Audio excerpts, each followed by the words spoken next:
జారత్వము పెళ్లి కాని వారు చేసే పాపం. పెళ్ళైన వారు చేసే పాపం ఏంటంటే వ్యభిచారం. అర్థమవుతుంది నా మాటలు? పెళ్ళైన వారు మరొక స్త్రీతో, పరాయి స్త్రీతో, పెళ్ళైన వారు మరొక పురుషునితో, పరాయి పురుషునితో చేస్తారే, ఇది వ్యభిచారం. పెళ్లి కాకుండా చేస్తున్నారు యవ్వన స్త్రీలు, కోరిక తీర్చుకుంటున్నారు. వీళ్ళు చేసేటంటే జారత్వం. ఏమండి, ఇద్దరిది తప్పే, ఇద్దరిది పాపమే. వీళ్ళిద్దరూ దేశానికి పట్టిన చీడ పురుగులు అన్నమాట. ఈ చీడ పురుగులు బాగుపడితే కానీ దేశం బాగుపడదని వాక్యం చెబుతుంది. దేశం చెడిపోయింది, దేశ ప్రజలు పాడైపోతున్నారు. దేశంలో ప్రియులారా ఏమండి అనేకమైన దుఃఖకరమైన సంఘటనలు వాటిల్లుతున్నాయంటే గల కారణం ఏమిటంటే ఇదిగో ఈ పాపపు బానిసలు ఉన్నారు దేశంలో. Praise the lord. మొన్న మధ్య పేపర్లో చూశాను, 60 ఏళ్ళ ముసలోడంట, ఏమండి 60 ఏళ్ళ ముసలోడు 7 ఏళ్ల బాలికను అత్యాచారం చేశాడంట. అత్యాచారం. పోయే రోగాలు కాదు ఇది. దేశంలో ఇన్ని ఇంకా మనకు తెలియని ఎన్ని జరుగుతున్నాయో. డబ్బులు గండించుకోవడానికి రోజు దేశంలో కొంతమంది యవ్వన స్త్రీలు, యవ్వన పురుషులు అలాంటి వ్యాపారం జరిగిస్తూ ఉంటుంటే దేశము పాడైపోక బాగుపడుతుందా చెప్పండి?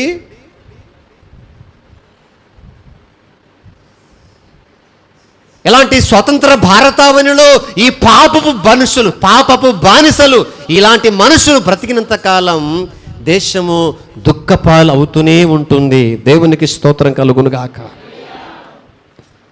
అందుకనే వాక్యం చెబుతున్న సత్యం ఏమిటంటే ప్రియులారా, ప్రతి పురుషునికి సొంత భార్య ఉండాలి, ప్రతి భార్యకు సొంత భర్త ఉండాలి. దేవునికి స్తోత్రం కలుగునుగాక.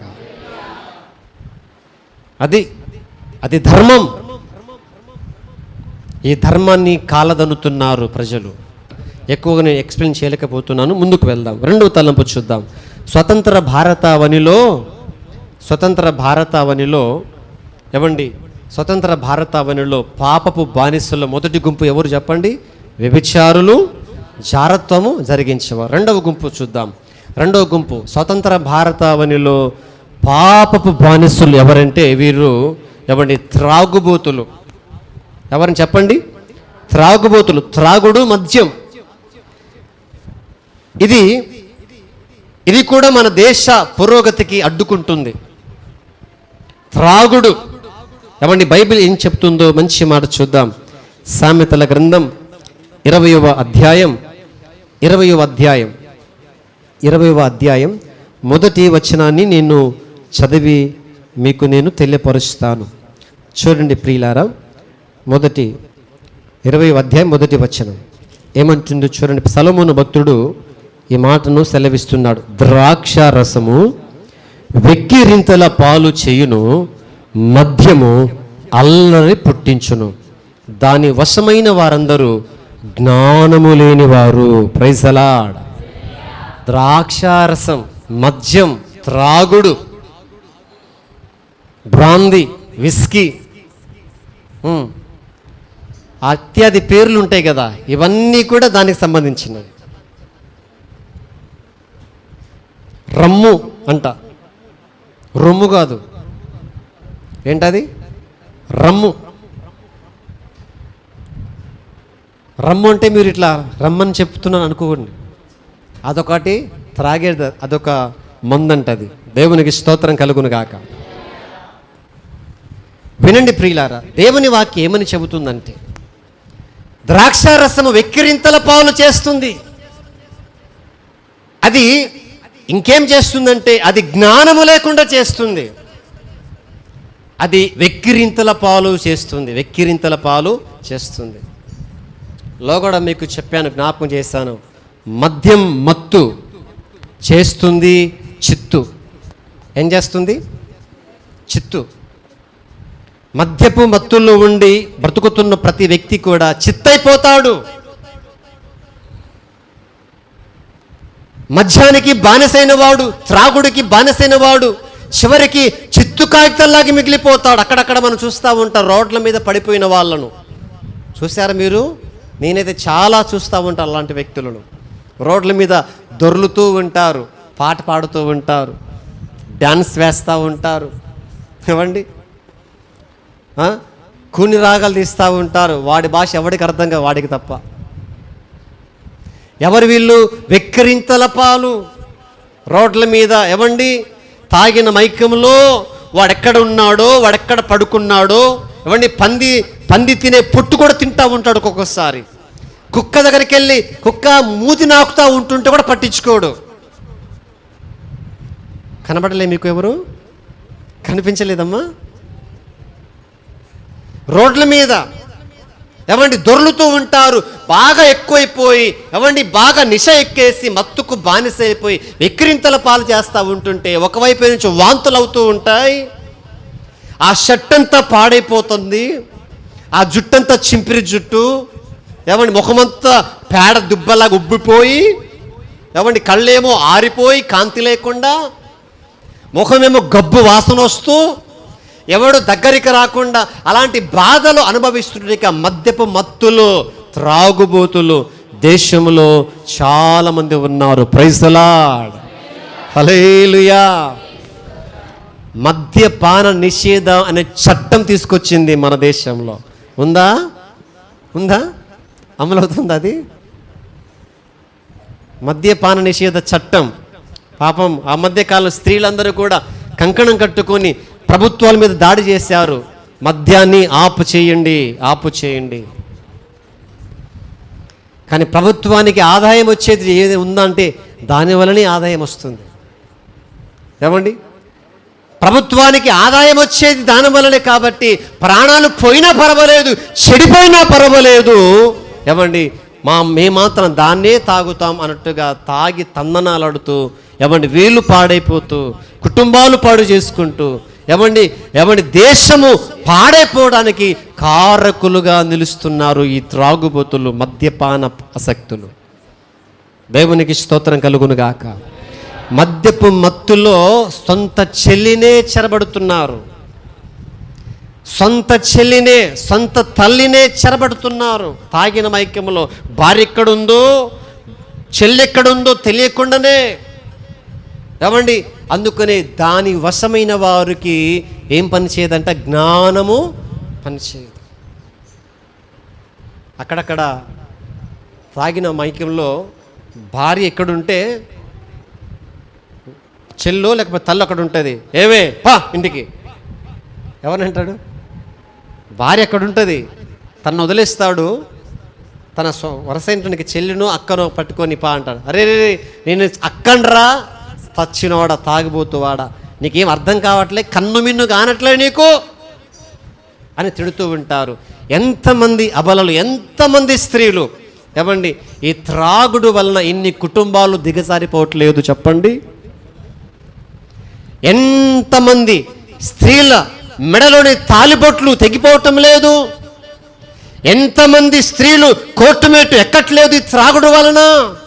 అయ్యా మా ఆయన తాగొచ్చి బాగా తాగి నన్ను విపరీతం కొడుతున్నాడు, తిడుతున్నాడు. తాగేడు తాగకుండా కొట్టడం ఒకటి మరొకటి. ఆ తాగిన మైకంలో వాడు కత్తే తీసుకుంటాడు, రోకల బండే తీసుకుంటాడు, ఏమండి గ్యాస్ ముద్దే తీసుకుంటాడు. ఏమర్థం కాదు, అది సచ్చిందా అది బతికిందా ఏమీ ఆలోచించాడు, కొట్టడమే. ఏమండి అలాంటి బాధితులు చాలామంది మన భారతదేశంలో ఉన్నారు. దేవునికి స్తోత్రం. అందుకనే ఈ స్వతంత్ర భారతావనిలో ఈ పాపపు బానిసల నుండి మన దేశానికి విడుదల కావాలి, స్వాతంత్రం కావాలి. అలా స్వాతంత్రం కావాలంటే యేసు ద్వారా మాత్రమే అది జరిగించబడుతుంది. Praise the lord. దేవునికి మహిమ కలుగునుగాక. ఏమండి వినండి. అందుకనే మన దేశ పరిస్థితి ఎంతకు దిగజారిపోయిందంటే ప్రియులారా, తాగిన మైకంలో చాలా అసహ్యకరంగా కూడా ప్రవర్తిస్తూ ఉంటారు. అందుకనే మనలో ఒక పాట రాశాడు, అమ్మో చెప్పండి, అమ్మో దీనికి దండం. దేనికి దండం? దేనికి దండం? సారాయికి. అమ్మో దీనికి దండం, ఇది తాగితేనే యమ్మగండం. ఏంటంట? ఇది తాగితేనే యమగండం. ఓ త్రాగుబోతువాడా ఇను ఈ మాట నీ కొరకే అంటున్నట్టుగా చెబుతున్నాడు ఆయన. అమ్మో దీనికి దండం, ఇది తాగితే యమగండం. యమగండం అంటే మీకు తెలుసు, మొన్న పోయి వచ్చారు కదా నరకానికి, వెళ్ళొచ్చారు నరకానికి. యమగండం, అది యమగండం, అది తాగితే యమగండం. ఏమండి, దొమ్మిళ్ళు దోపిళ్ళు చేసి చెల్లినే చెరబట్టేవంట, కన్ను మిన్ను గానకుండా నువ్వు కుతికలేకొస్తావంట. ఏమండి, దొమ్మిళ్ళు దోపిళ్ళు చేస్తుంది. ఏమండి, చెల్లినే చెరబడతారు, కన్ను మిన్ను గానకుండా ఏం కోస్తారు? కుతికలు కోసేస్తారు. తాతయ్య తాగుడు పిచ్చి, అయ్యకు అలవాటు వచ్చి, మన వల్ల మనసులో జొచ్చి, కొడుకులోకెంతో నచ్చి. ఏమండి, ఎవరి పిచ్చిది? తాతయ్య తాగుడు పిచ్చి, అయ్యకు అలవాటు వచ్చి, కొడుకులకెంతో నచ్చి, మన వల్ల మనసులో జొచ్చిందంట. ఈ తాగుడు మామూలు తాగుడు కాదు. ఎక్కడి నుంచి వచ్చింది? మన తాతల ముత్తాతలు అక్కడి నుంచి వచ్చింది. అందుకనే మంచిగా రాశాడు ఆయన పాట. తాతయ్య త్రాగుడు పిచ్చంట, అయ్యకు వచ్చింది అలవాటు, అయ్యకు అలవాటు వస్తే కొడుకులు బాగా నచ్చిందంట, కొడుకులు బాగా నచ్చితే మనవలు ఊరుకుంటారా? తాతయ్య అయ్యా అయ్యా ఒక చిన్న చుక్క, చిన్నప్పటి నుండి చుక్క కావాలి, ఇంకా చుక్క తయారు చేయి అలవాటు పోస్తారన్నమాట. తాతయ్య తాగుడు. ఎవండి వినండి, ఈనాడు మనుషులు పాడైపోవటానికి, మనుషులు వెర్రివారిగా తయారవటానికి, ప్రజలు జ్ఞానము లేకుండా మసులుకోవడానికి ద్రాక్షారసం, మద్యపానం, త్రాగుడు ఈనాడు దేశ పురోగతికి అడ్డుపడుతుంది. Praise the lord. దేవునికి మహిమ కలుగునుగాక. దీని వలన ప్రభుత్వానికి ఆదాయం పెరుగుతుందేమో కానీ నీ ఆరోగ్యం మాత్రం క్షీణిస్తుంది. నువ్వు బలహీన పడిపోతున్నావు. తాగి తాగి చచ్చిపోతే, భార్య దగ్గరికి రాకపోతే, అయిన వాళ్ళు దగ్గరికి రాకపోతే, బంధువుల దగ్గరికి రాకపోతే, నీ శవాన్ని చూడడానికి కూడా ఎవరు రాకపోతే, మున్సిపాలిటీ వాళ్ళు ముక్కు మూసుకొని, ఎవరు వస్తారు? మున్సిపాలిటీ వాళ్ళు వస్తారంట, ముక్కు మూసుకొని వస్తారంట. కాటికి ఇడ్చేస్తారంట ఆయన. అలాంటి బ్రతకడం అవసరమా? అందుకని దేశ పురోగతికి అడ్డుపెడుతున్న పాపపు బానిసలు ఎవరంటే ఈ తాగుబోతులు, లేక త్రాగుడుకు బానిసైనటువంటి వారు. దేవునికి స్తోత్రం. అందుకని ప్రియులారా, క్రైస్తవులముగా, దేవుని పిల్లలముగా నిజమైన దేశభక్తిని చాటుకోవాలంటే అది ఒక క్రైస్తవుని వల్ల మాత్రమే అది సాధ్యపడుతుంది. Praise the lord. వినండి, ఒక క్రైస్తవుడు నిజంగా మారు మనసు పొందిన క్రైస్తవుడైతే ఆ క్రైస్తవుడు ద్వారా వ్యభిచారము జరగదు. నిజంగా మారు మనసు పొందిన వాడి గురించి చెప్తున్నా నేను. మారు మనసు పొంది నటించే వారి గురించి చెప్పేది. నిజంగా మారు మనసు పొందినవాడు, ఒక క్రైస్తవుడు నిజంగా మారు మనసు పొందినవాడు వ్యభిచారము చెయ్యడు, జారత్వము జరిగించడు. అతను విశ్వాసే కావచ్చు, సేవకుడే కావచ్చు, మరెవరైనా కావచ్చు కాక, అతడు తాగుబోతుగా మారడు. దీనివలన దేశానికి మంచి జరుగుతుంది తప్ప కీడేమి జరగదు. Praise the lord. అందుకని యేసుక్రీస్తు సువార్తను ఈరోజు దేశానికి ప్రకటిస్తుంటే అపవాదికి కళ్ళెర్ర చూస్తున్నాడు. ఎందుకో తెలుసునా? వ్యభిచారం చేసేవారు మారిపోతారు కదా, తాగుబోతులు ఇక తాగరు కదా, దేశం పాడైపోదు కదా. దేశం పాడైపోతే నాకు ఎంజాయ్ ఎలా దొరుకుతుంది అని సాతానుగాడికి అవకాశం, వాడికి ఆలోచన. అందుకనే ఈరోజు సువార్తను ఆటంకాలుగా నిలుస్తూ ఉన్నారు. మంచిది చెబుతుంటే వినిపించుకోవట్లేదు ఈ రోజున. Praise the lord. అందుకనే స్వతంత్ర భారతావనిలో ఈ పాపపు బానిసలటువంటి వీరు మార్పు చెందాలి. వారి కొరకు మనం ప్రార్థన ఒకవేళ అలాంటి మనసు, అలాంటి వైఖరి, అలాంటి అలవాటు కనుక మనకు అక్కడక్కడ మన జీవితం ఉంటే కనుక ప్రియులారా, అది తొలగించుకోమంటున్నాడు ఆయన. ఒక క్రైస్తవుడిగా నిజంగా నీవు భక్తి చేస్తున్నవాడవైతే దైవ భక్తిలో దేశభక్తి ఉట్టిపడుతుంది. కాబట్టి నిజంగా నువ్వు దైవ భక్తుడు అయితే నీ దేశానికి నువ్వు భక్తి కార్యాలు చేరాలంటే ఇదిగో నువ్వు ఇక త్రాగుడుతనాన్ని లేక వ్యభిచారపు మనస్సును, ఈ జాగ్రత్తపు మనస్సును దూరము చేసుకొని ప్రభు కొరకు నమ్మకంగా బ్రతకడం నువ్వు ప్రారంభించాలి. ఇది రెండవ తలంపు, పాపపు బానిసల్లో. మూడవ తలంపు చెప్తాను చూడండి.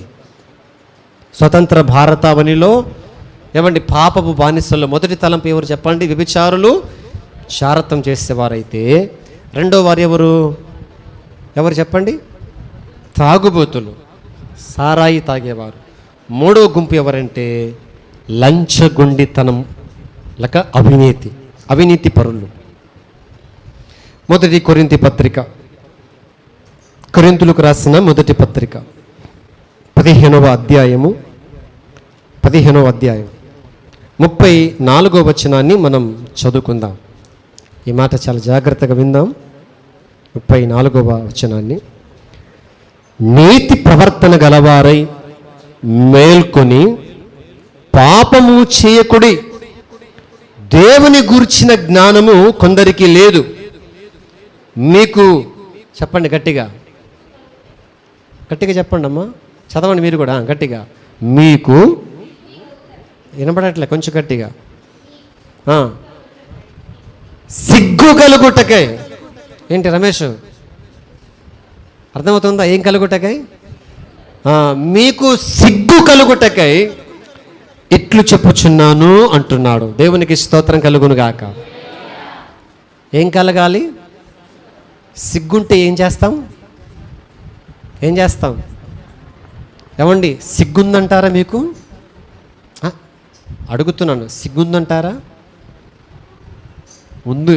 ఉంది కాబట్టి కదయ్య గారు అందరం బట్టలు వేసుకుని వచ్చాం, అవునా కాదా? ఉంది కాబట్టి కదా, నాకు ఉంది, మీకు ఉంది. సిగ్గులేనివాడు ఏం చేస్తాడు? వేసుకుంటాడా? దేవునికి స్తోత్రం కలుగును గాక. అందుకని చెబుతున్నాడు ఆయన, మీకు సిగ్గు కలుగుటకై మీరు భయభక్తులు కలిగి దేవుని నీతి యావత్తు జరిగిస్తూ మెలకువ కలిగి పాపము చేయకుండా అవినీతిగా మీరు బ్రతకకండి అని ఆయన మనకు తెలియపరుస్తూ ఉన్న. నీతి ప్రవర్తన గలవారై మేల్కొని ఎవండి పాపము చేయకుడి. నీతి మనకు కావాలి. ఈరోజు దేశంలో ఎక్కడ చూసినా అవినీతి పెచ్చు పెరిగిపోతా ఉంది దేశంలో. అవినీతి, లంచగొండితనం, లంచం ఎక్కడ చూసినా, ఏ వ్యవస్థ చూసినా, ఏ డిపార్ట్మెంట్కి వెళ్ళినా, ఆఫ్టర్ ఆల్ చిన్న సర్టిఫికేట్, క్యాస్ట్ సర్టిఫికేట్ లేక ఇన్కమ్ సర్టిఫికేట్ తీసుకోవాలని లంచం ఇవ్వాల్సి వస్తుంది. లంచం ఇవ్వందే పని జరగట్లే దేశంలో. ఏదైనా చిన్న జాబ్ కొరకు నా టాలెంట్ని బట్టి లేకపోతే నాకున్నటువంటి మెరిట్ని బట్టి జాబ్ సంపాదించుకున్నా అక్కడ ఆపేస్తాడు. నువ్వు కట్టాల్సిందే కొంత లంచం. ఆఫ్టర్ ఆల్ గెజిటెడ్ సంతకం పెట్టాలని లంచమేనండి. ఏమండి, ఏదో పేదవాడు ఏదో చిన్న పని దొరికింది, వాళ్ళు అన్నారు, బాబు నువ్వు వచ్చేటప్పుడు గెజిటెడ్ సంతకం పెట్టుకుండ్రా. గెజిటెడ్ సంతకం అంటే గ్రీన్ ఇంకుతో పెట్టాలి. ఏ ఇంకుతో? మీరు అనుకుని బ్లూతో పెట్టించుకుని వెళ్ళిపోయారు. అతడు పెట్టేటప్పుడు అంటాడు, ఇక్కడ కాదు, మన పాలవంచ గవర్నమెంట్ హాస్పిటల్లో చాలాసార్లు ఇచ్చాను నేను. తప్పదు మరి, ఒక సంతకానికి 200 రూపాయలు. ఇప్పుడు డిమాండ్ పెరిగిందంట, డబల్ అయింది. అవండి వినండి, దేశం లంచగొండులతో నిండిపోయింది.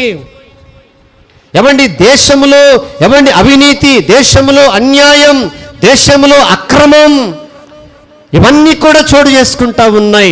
స్వతంత్ర భారతావనిలో ఈ లంచగొండులు ఉన్నంతకాలం దేశము అభివృద్ధి చెందదు. పేదవారు పేదవారిగానే ఉంటారు, ధనికులుగానే ఉంటారు, సామాన్య ప్రజలు బాధపడుతూనే ఉంటారు. అందుకనే ప్రియులారా, అవినీతి క్రైస్తవులైన మనం నీతి ప్రవర్తన గలవారమై మేల్కొని లంచము పుచ్చుకొనకుండా దేవుని జ్ఞానము కలిగి బ్రతకాలని దైవవాక్యము మనకు బోధ చేస్తూ ఉన్నది. బైబిల్ చెబుతున్న సత్యం చూడండి. ద్వితీయోపదేశ కాండము 16వ అధ్యాయములో మన దేవుడు మంచి మాట మనకు ఇస్తున్నారు. 16వ అధ్యాయంలో 16వ అధ్యాయం ద్వితీయోపదేశ కాండం 16వ అధ్యాయం 19వ వచనాన్ని నేను మీ కొరకు చదువుతూ ఉన్నాను. చూడండి ఈ మాట ఏమంటున్నారు ప్రభు.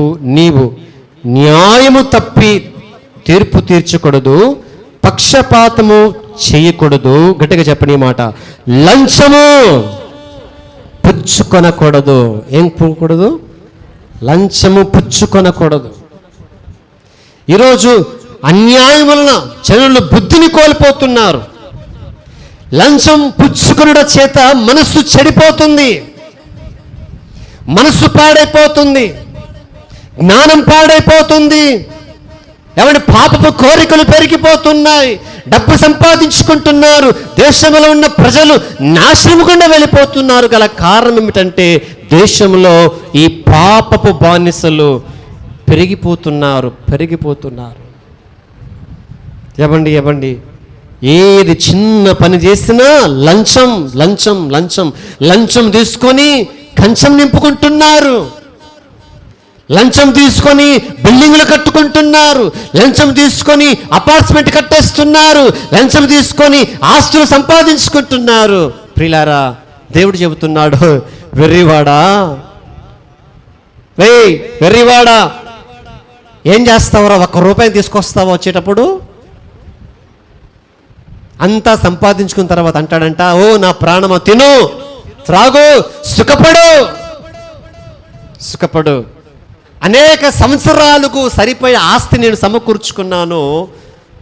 సమకూర్చాను. ఇదిగో నీవు ఇప్పుడు నీకు ఏ డౌట్ లేదు. అప్పుడు అంటున్న యమదూతలు చడుగుతున్నారంట, పిచ్చోడా పద వెళ్దాం ఈ రాత్రి.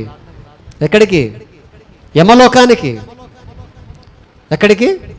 యమలోకానికి వెళ్దాం పదా. 1 రూపాయి చిల్లి గవ్వ 1 రూపాయి కూడా తీసుకుని వెళ్ళలేకపోయాడు ఆయన. దేవునికి స్తోత్రం కలుగును గాక. కాబట్టి దైవవాక్యం చెబుతుంది, నీతి ప్రవర్తన గలవారై క్రైస్తవులు బ్రతకాలి. గాంధీజీ ఒక మాట అన్నారు. గాంధీజీ చెప్పిన మాట మనకు బాగా గుర్తుండిపోతుంది. చెడు చెప్పండి, చదవలేదా మీరు? చెడు వినకు, చెడు చూడకు, చెడు మాట్లాడకు. చెడు వినకు, చెడు చూడకు, చెడు మాట్లాడకు. ఎవరు చెప్పారు ఈ మాటలు గాంధీజీకి? ఎవరన్నారు? ఏమండి, ఈ మాటలు బైబిల్లో రాయబడ్డాయి. దేవునికి స్తోత్రం. బైబిల్లో రాయబడ్డాయి. యెషయా గ్రంథం 35వ అధ్యాయం, యెషయా గ్రంథం 33వ అధ్యాయం 15వ వచనం.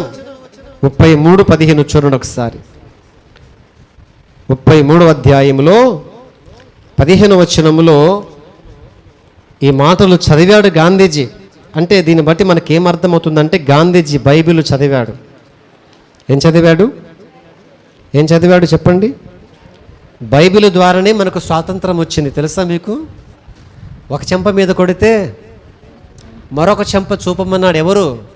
గాంధీజీ అని చెప్పాడు అనుకున్నారా మీరు? లేదు, బైబిల్ చెప్పింది. ఆ మాట పట్టుకొని గాంధీజీ ఆ యొక్క బ్రిటిష్ వారి మధ్య ఆ మాటను అప్లై చేశాడు. అహింస ద్వారా మాత్రమే మనకు సాధ్యపడుతుందని. అందుకని ఒక చెంప మీద కొడితే రెండో చెంప చూపించమని యేసునాథుడు చెప్పిన మాటకు ప్రతిదిగా మన దేశానికి స్వాతంత్రం వచ్చింది. ప్రైజ్ ది లార్డ్, హల్లెలూయా.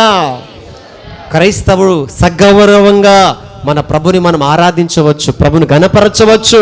మన దేశానికి స్వాతంత్రం రావటంలో మన బైబిల్ దేవుని పాత్ర చాలా ఉపయోగపడింది.